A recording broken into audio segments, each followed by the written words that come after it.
Halo semuanya, perkenalkan nama saya Putu Karlo Marsha Purnaiyasa, nomor absen 1 dari kelas 2D D3 Akuntansi Politeknik Negeri Bali.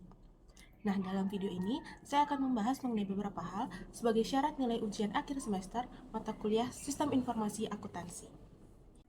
Nah, langsung saja kita masuk ke pembahasan yang pertama, yaitu mengenai analisis sistem pengendalian internal di dalam kasus kecurangan siklus produksi beras dari PT Jatisari. Nah, dalam kasus ini, PT Jatisari ditetapkan sebagai tersangka karena memproduksi dan mendistribusikan beras bermutu rendah yang tidak sesuai dengan label dan kualitas produk yang sebenarnya. Nah, adapun temuan kecurangan dari PT Jatisari ini yang pertama, beras yang diproduksi oleh PT Jatisari ini tidak sesuai dengan kontrak pemesanan beras oleh pedagang retail. Yang kedua, label dan isi kemasan beras tidak sesuai sehingga terjadi penipuan kepada konsumen terkait mutu produk. Yang ketiga, uji laboratorium membuktikan mutu beras jauh di bawah klaim yang tertera pada label produk. Dan yang keempat, perusahaan memproduksi beras dengan merek privasi dan merek lain yang kualitasnya juga lebih rendah dari standar yang sudah ada. Nah, untuk analisis sistem pengendalian internalnya, yang pertama kita melihat dari lingkungan pengendaliannya. Nah, di sini PT Jatisari itu ada kurangnya pemisahan tugas dan pengawasan yang efektif dalam proses produksinya. Yang kedua, ada rendahnya integritas dan komitmen manajemen terhadap etika bisnis serta pemenuhan standar mutu.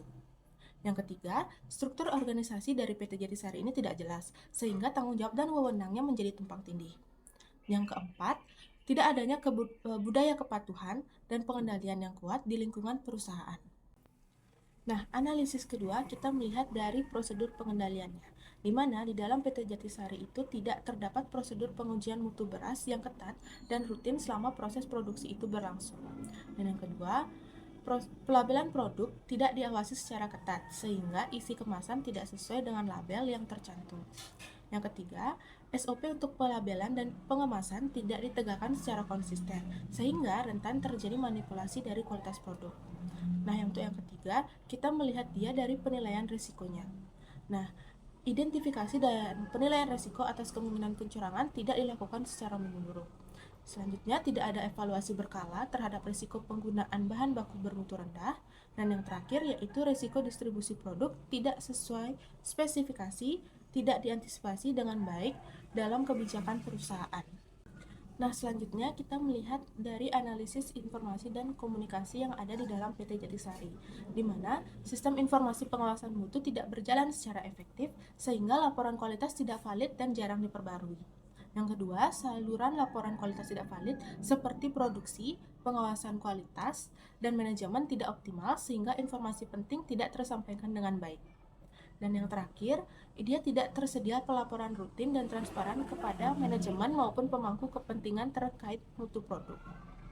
Nah, yang terakhir itu yang kelima, kita melihat dia dari analisis monitoringnya, di mana audit internal atau evaluasi independen tidak dilakukan secara rutin untuk memastikan kepatuhan standar mutu. Yang kedua, pemantauan umumnya hanya reaktif, berdasarkan pengaduan eksternal, bukan pemantauan proaktif. Dan yang terakhir itu tidak ada program inspeksi mendadak atau monitoring berkelanjutan dalam pelaksanaan SOP produk beras.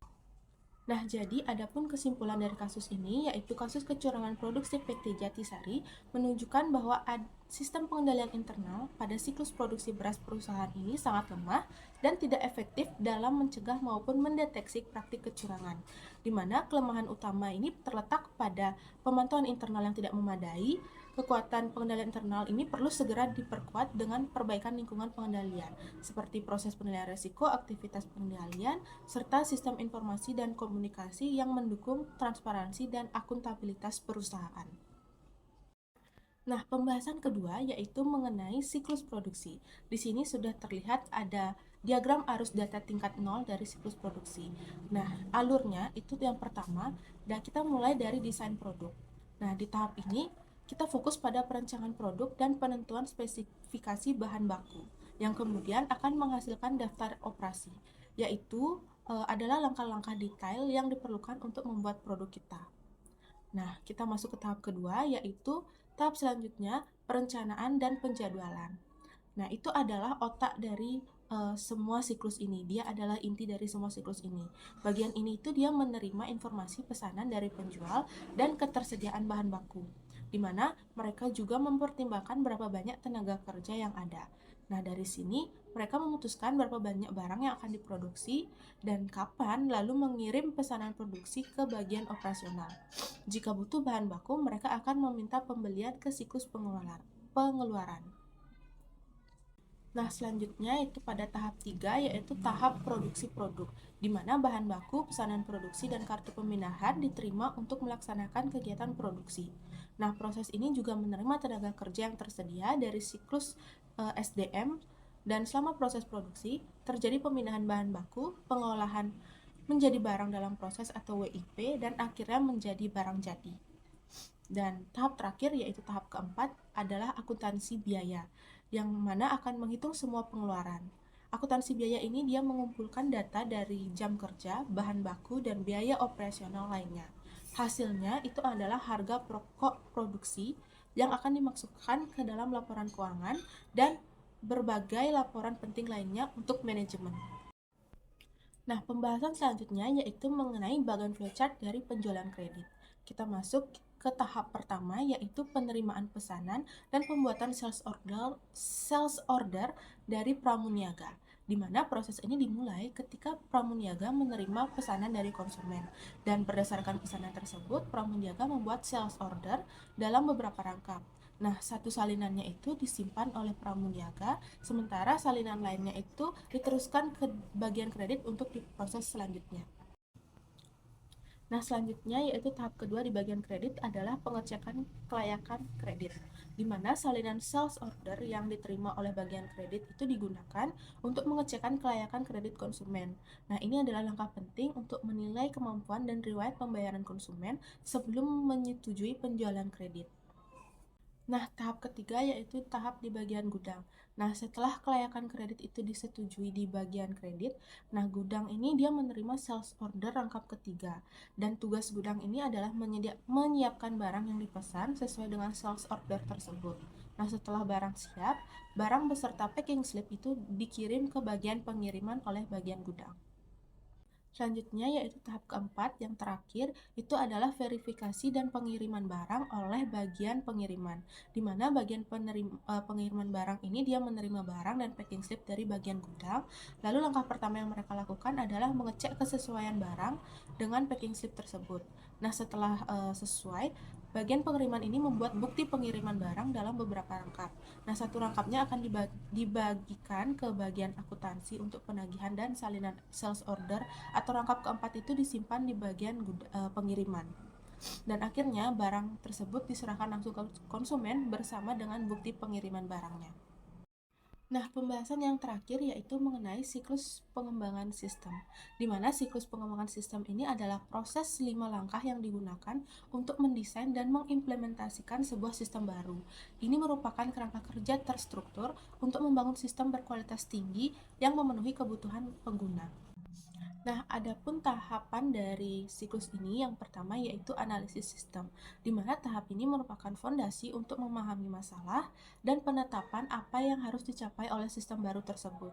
Nah, proses ini meliputi penyelidikan awal, survei sistem, dan studi kelayakan.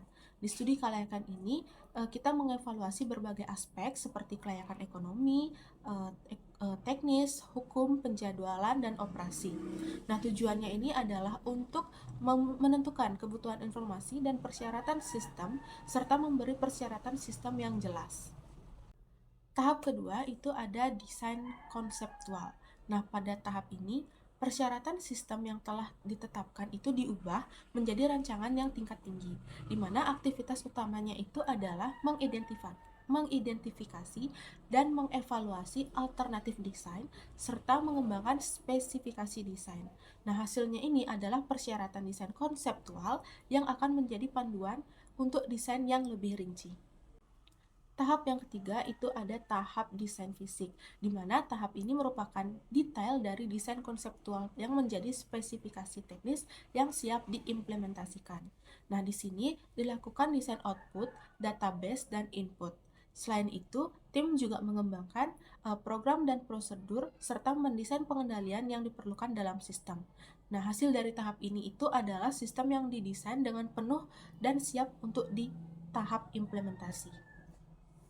Tahap keempat yaitu implementasi dan konversi, di mana pada tahap ini sistem itu mulai dibangun dan disiapkan untuk beroperasi.